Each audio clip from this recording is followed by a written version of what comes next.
আজকে সাপাড়ায় এই মতবিনিময় সভার মাননীয় সভাপতি, উপস্থিত আমাদের বিএনপির নেতৃবৃন্দ যারা উলিপুর থেকে এসছেন এবং বদরা ইউনিয়নের নেতৃবৃন্দ, যুবদল, ছাত্রদল এবং অন্যান্য অঙ্গদলের নেতৃবৃন্দ, আর আমার সামনে উপবিষ্ট এই এলাকার বাসী ভাই ও বোনেরা, আদাব ও সালাম। আজকে এখানে এসেই অল্প কথায় অনেক কিছু শুনে গেলাম, তো আমি একটা কথা দিয়ে শুরু করি। এবার দেখেন যে এই যে 5ই অগাস্ট, আপনারা তো জানেন 5ই অগাস্টের যে মুভমেন্টটা হলো, যে বিপ্লবটা ঘটলো, এই বিপ্লবের থেকে আমরা কি পেলাম? আমরা যে জিনিসটা পেয়েছি যে এই দেশটাকে আবার সুন্দর করে সাজানোর একটা সুযোগ পেয়েছি। তার মধ্যে 1 নম্বর হচ্ছে যে আমরা আমাদের এই হারানো গণতন্ত্রটা ফিরে পেয়েছি। এবারে আশা করা যাচ্ছে যে এই তত্ত্বাবধায়ক সরকার ডক্টর ইউনূস এই দেশে একটা সুষ্ঠু নির্বাচন দিবেন, যেখানে আমার মা বোনেরা, ভাই বোনেরা, আপনারা সুষ্ঠুভাবে যাকে ইচ্ছা তাকে ইচ্ছা ভোট দিতে পারবেন। আপনার উপরে কেউ অত্যাচার, অবিচার করতে আসতে পারবে না। আমি জানি যে এর মধ্যে অলরেডি কথা এসেছে যে আমাদের দাদা এখানে আওয়ামী লীগ করতেন। ঠিক আছে, দাদাকেও নিশ্চয়ই শুনতে হয়েছে অনেক সময় যে দাদা আপনি তো আওয়ামী লীগই করেন, ভোট দিবেন আমাদেরকে, তো আপনি ভোট স্টেশনে না গেলেও হয়, আমরা নিয়ে নিব। এরকম কথাও হয়েছে সব সময়। এই গত 15 বছরে এরকম ভাবে আমাদেরকে ভোট থেকে বিরত রাখা হয়েছে। তো আজকে বিশেষ করে একটা আমাদের ইয়াঙ্গার জেনারেশন, যারা ছোট, যারা এখন পর্যন্ত 18 থেকে 35 বছর বয়সের মধ্যে অনেকে আছেন এখানে যারা একবারও ভোট দিতে পারেন নাই। আপনারা চিন্তা করেন তাদের কি অবস্থা। তারা এই দেশের নাগরিক, কিন্তু এই দেশে সুষ্ঠুভাবে একদিনও ভোট দিতে পারে নাই।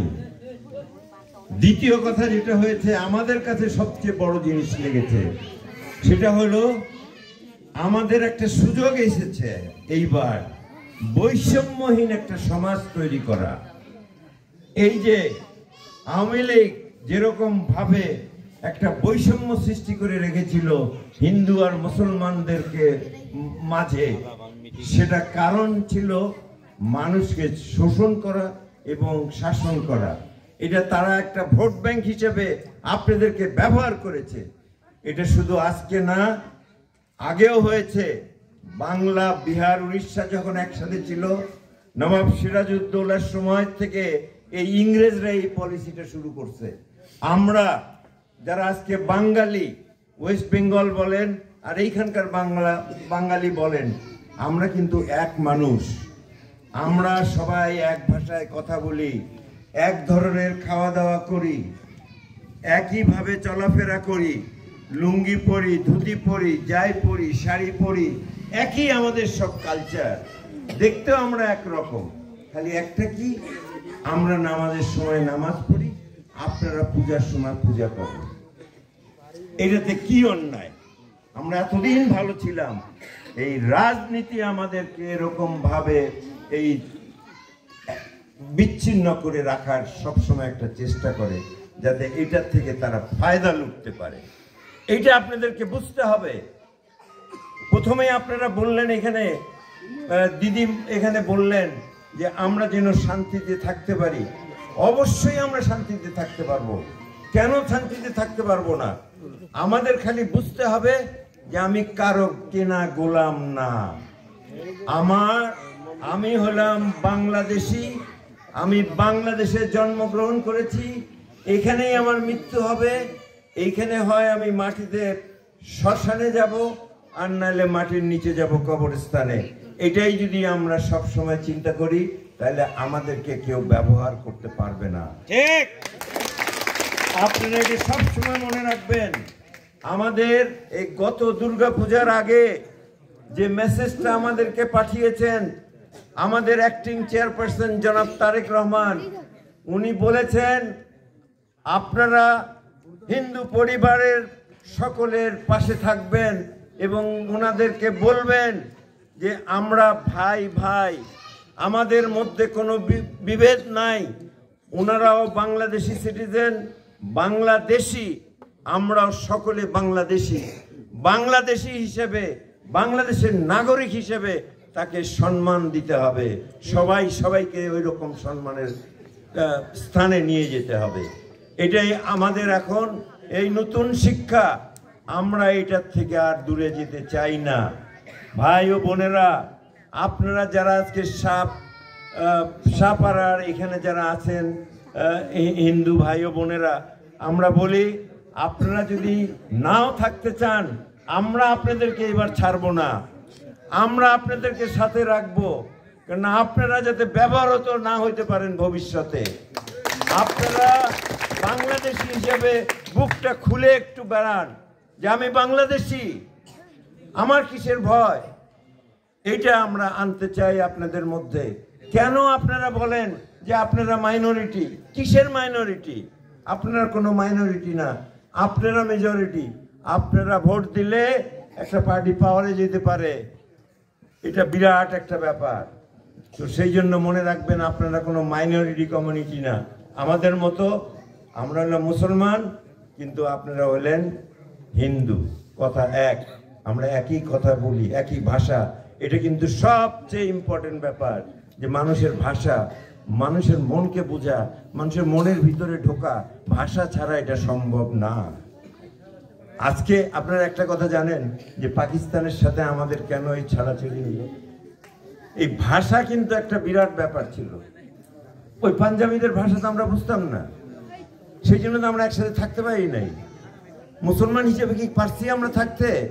ওরা বলছে তুম মুসলিম ব্রাদার হ্যাঁ, ঠিক হ্যাঁ, কিন্তু আমি তোর কথা বুঝি না। কথা না বুঝলে কেমনে হবে? কথা না বুঝতে পারলে কোনো কাজ হয় না। আজকে মনে করেন দাদা, আমি একটু বলি যে মনে করেন ইউরোপে যতগুলা দেশ আছে, ইংলিশরা কি একই ভাষা বলে না? ওদের কালচার এক ধরনের না, ওদের সব। ওরা একটা দেশ হয় ভাষার ভিত্তিতে।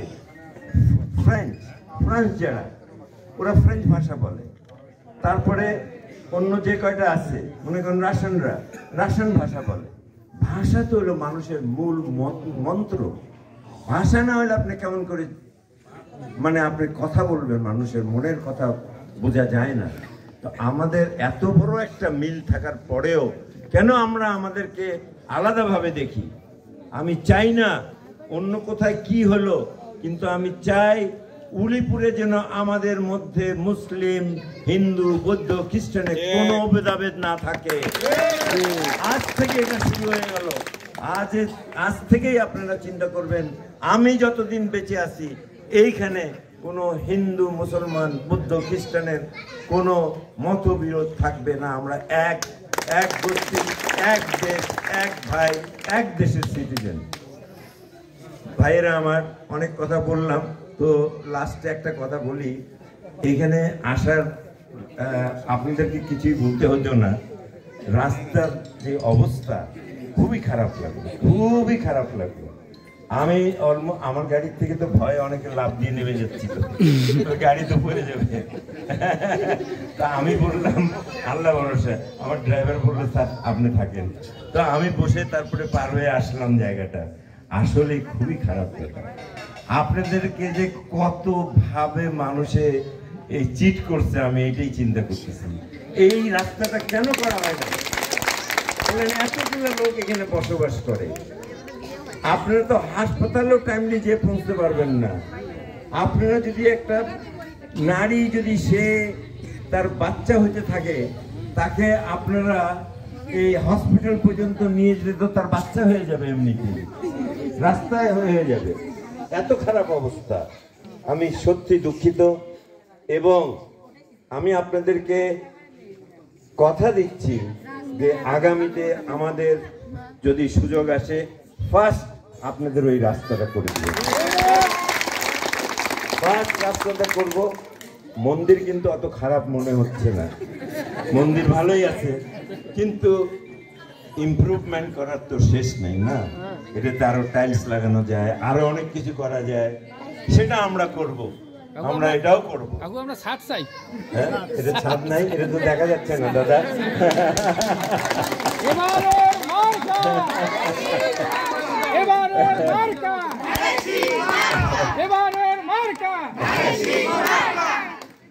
তো যাই হোক, আর আপনি যখন এখানে গীতাটা পাঠ করলেন, গীতা পাঠের লাস্টে আপনি বললেন ওম শান্তি, ওম শান্তি। এই শান্তিটা আমরা সারা দুনিয়ার, সারা পৃথিবীর লোকজনের জন্য চাচ্ছি, তাই না? যে শান্তি হোক, আমরা সবাই শান্তি চাই। আর আপনারা একটা জিনিস জানেন যে ইসলাম শব্দটার মানে কি? শান্তি। দেখ, আমরা কিন্তু বেশি দূরে না। আমার নাম তাজবিরুল ইসলাম। ইসলাম মানে হচ্ছে শান্তি। অন্য কেউ চাও আর না চাও, আমি শান্তি চাই। তো আমাদের মধ্যে কোনো ভেদাভেদ থাকবে না ভবিষ্যতে। আপনাদের যে কয়েকটা কাজের কথা বললেন, এটা তো আমরা করে দিবই। তারপরে আমাদের যেটা বড় সমস্যা এই এলাকায়, নদী ভাঙ্গন, তারপরে এই বন্যার থেকে মানুষকে বাঁচানো, এগুলার জন্য পাওয়ার দরকার। পাওয়ার না থাকলে তো এটা করা যায় না। আজকে আমি 22 বছর ধরে কিন্তু এই বিএনপি করি, কিন্তু আমি কোনো ইলেক্টেড পজিশনে যেতে পারি নাই। আমি কোনোদিন এমপি হইতে পারি নাই, উপজেলা চেয়ারম্যানও হইতে পারি নাই, বা কিছুই আমি হইতে পারিনি। তো আমি মনে করি যদি আপনারা আমার হাতটাকে শক্তিশালী করতে পারেন, তাহলে ইনশাল্লাহ এই উলিপুর এবং কুড়িগ্রাম এলাকার যে বড় বড় সমস্যাগুলা, এগুলো আমি সমাধান করার জন্য প্রস্তুত। আপনারা আমার জন্য আশীর্বাদ করবেন।